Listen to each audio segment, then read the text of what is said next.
घोंसला बनाने के लिए ये पेड़ ठीक है और इसमें फल भी लगे हुए हैं और यहाँ पत्ते भी हैं। मेरा काम और आसान हो जाएगा।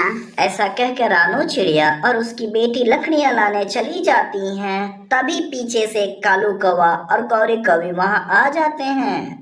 कालू कालू जी, इस पेड़ पे तो फल भी हैं और कुछ घास भी हैं। ऐसा करो, कुछ लकड़ियां ले आओ, हम इसी पर अपना घोंसला बनाएंगे। कालू कहता है, ठीक है गौरी, तुम यही रहो, मैं कुछ लकड़ियां लेकर आता हूँ। यह कहकर कालू वहां से चला जाता है।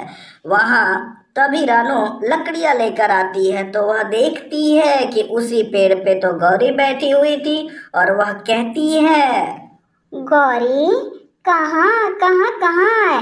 यहाँ इस पेड़ पर मैं अपना घोंसला बनाऊंगी। इस पर मैंने सूखी घास भी रख कर गई थी। आय हाय, छोटी चिड़िया, शकल देखिए अपनी। चल चल भाग यहाँ से। इस पेड़ पर हम घोंसला बनाने वाले हैं। अगर कालू यहाँ होते तो तुझे अच्छे से बताते। भाग यहाँ से। भागती है कि बताऊं तुझे? इतना सुन रानू वहां से भाग जाती है और पास में ही एक सूखा पेड़ होता है, वह उस पेड़ पर बैठ जाती है। इस पेड़ पर तो कांटों के सिवा कुछ भी नहीं है, ना ही पत्ते हैं और ना कोई फल है। यहाँ हम रहे तो हम भूखे ही मर जाएंगे। मम्मा, आप ऐसा मत बोलो। जब आप बाहर आएंगी तो ये पेड़ भी हरा भरा हो जाएगा। सूखा हुआ कांटेदार पेड़ भी उनकी बातें सुन रहा था और तभी वह बोलता है, चिड़िया निश्चिंत रहो, मैं एक बेरी का पेड़ हूँ। मुझ में कांटे जरूर हैं पर बाहर में मैं उठता हूँ और मुझ में भी मीठे मीठे बेरी के फल लग जाते हैं। मैं तुम्हारी सुरक्षा भी करूँगा और अच्छे बुरे वक्त में मैं तुम्हारा साथ दूंगा। ये सब सुनकर चिड़िया को हौसला मिलता है और वह चिड़िया उसी पेड़ पर अपना घोंसला बनाना शुरू कर देती है। वह गौरी कवि ने हरे भरे पेड़ पर अपना घोंसला बना लिया था और यह चिड़िया ने भी उस कांटेदार पेड़ पर अपना घोंसला बना लिया था। सुबह हो जाती है, फिर रानू चिड़िया गौरी कवि के पास जाती है। गौरी बहन, तुम अपने पेड़ में से एक फल तोड़कर मुझे दे दो। मेरे पेड़ में भी फल आएंगे तो मैं आपको दे दूंगी। फिर क्या था, रानू चिड़िया की इस बात पर गौरी और कालू खूब हंसते हैं। क्या क्या क्या क्या? तुम हमें फल दोगी, उसमें हमें कांटा दोगी कि फल दोगी? पागल कहीं की, चल भाग यहाँ से। तभी कालू भी कहता है, ना ना, तुम्हें खाओ कांटेदार फल तोड़कर, हम ना खाएंगे तुम्हारे कांटे। हम तो अपने मीठे फल ही खाएंगे और किसी को ना देंगे। तभी रानू चिड़िया निराश होकर वहां से चली जाती है। मम्मा मम्मा, क्या हुआ? गौरी आंटी ने फल दिया क्या? नहीं नहीं बेटा, वो नहीं मान रहे हैं और उल्टा मुझ पर हंसने लगे। आप रुको, मैं किसी और पड़ोसी से मदद लेकर आती हूँ। तभी वह चिड़िया तोते के पास जाती है और तोते से भोजन ले आती है। दिन ऐसे ही गुजर जाते हैं। रानू चिड़िया रोज ऐसे ही किसी न किसी तरह भोजन का इंतजाम कर लेती है। तभी एक दिन गौरी कहीं जा रही थी, तभी उसे एक चील दिखाई पड़ता है। चील कहती है गौरी से, देखो कवि, मैं बहुत भूखी हूँ, क्या तुम्हारे नजर में कोई छोटा पक्षी है? हाँ चील, पर आप मेरा नाम ना लेना।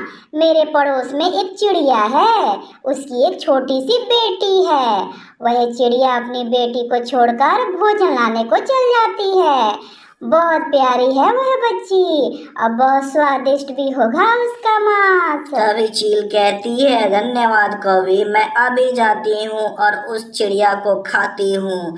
फिर चील उस बेरी के पेड़ के पास आती है। उस चील को बेरी के पेड़ के पास आते देख वह पेड़ गुड़िया से कहता है, गुड़िया गुड़िया, तुम जल्दी से मेरी शाखाओं के अंदर आ जाओ, जल्दी करो। तभी गुड़िया उस शाखाओं में छिप जाती है। जब चील वहां आती है तो वह पेड़ अपनी कांटे भरी शाखाओं से उसे मारने लगता है और कहता है, भागो भागो यहाँ से। तो चील कहती है, रुको रुको, तुम्हारे कांटे तो बहुत चुभ रहे हैं, मेरे अंदर घुस जाएंगे। ऐसा कहकर चील वहां से रोती हुई भाग जाती है।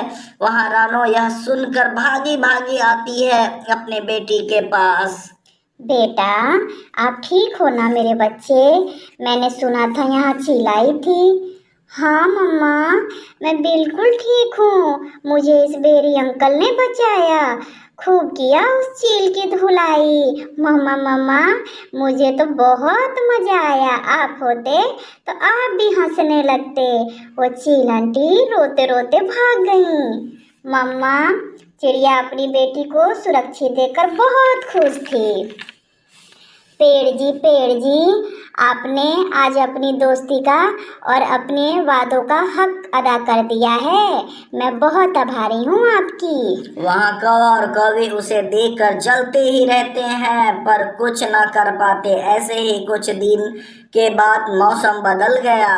गर्मी आ गई थी और धूप भी बहुत तेज हो गया था। कौवे का पेड़ तो गर्मी का पेड़ था, उनके सारे पत्ते झड़ गए थे और फल भी ना था।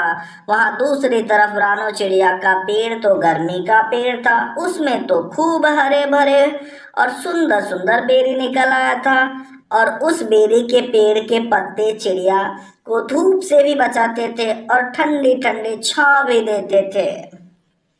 कालू जी, अब तो हमें कहीं और ही जाना होगा। यहाँ गर्मी से तो मेरा दिल बहुत घबरा रहा है। कालू कहता है, गौरी देखो देखो, चिड़िया का पेड़ तो कितना हरा भरा हो गया है, और ये तो देखो जरा कितने सारे कितने सुंदर सुंदर बेरी का फल आ गया है उसके पेड़ में।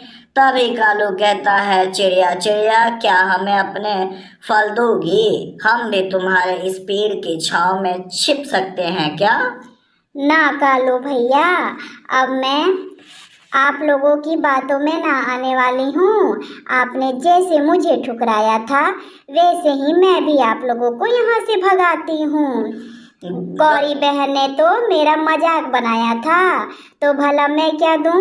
ये कांटों भरा भोजन आप लोगों को, आप इस कांटे भरे भोजन को मत खाइए, और ना आप इस बेरी के लायक हैं।